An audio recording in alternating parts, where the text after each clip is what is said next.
पुण्यात 48 तासात 14 जणांचा संशयास्पद मृत्यू। हडपसरसह फुगेवाडी आणि दापोडी भागातील नागरिकांचा यामध्ये समावेश। विषारी दारूमुळे मृत्यू झाला असा आरोप।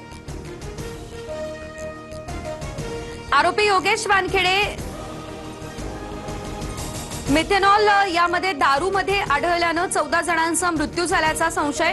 प्रकरणात आतापर्यंत 8 जण अटकेत। 4 आरोपींना 8 जून पर्यंत पोलीस कोठडी। प्रकरणाचा तपास सीआयडी कडे वर्ग।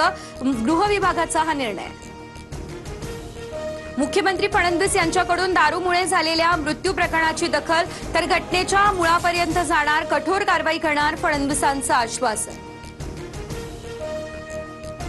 रोहित पवारांच्या कार्यकर्त्यांनी हडपसरमधील दारू अड्डा फोडला। विषारी दारू पिऊन 5 जणांचा मृत्यू झाला। या प्रकरणी आक्रमक पोलीस आरोपींना वाचवत असल्याचा रोहित पवार यांचा आरोप। विधान परिषद निवडणुकीसाठी 17 पैकी 15 जागांवरती महाविकास आघाडीचे उमेदवार ठरले। काँग्रेस 8, ठाकरे सेना 4, पवारांची राष्ट्रवादी 3 जागा लढणार, तर नांदेड नाशिकच्या जागेवर महाविकास आघाडीच्या 3ही पक्षांचा दावा।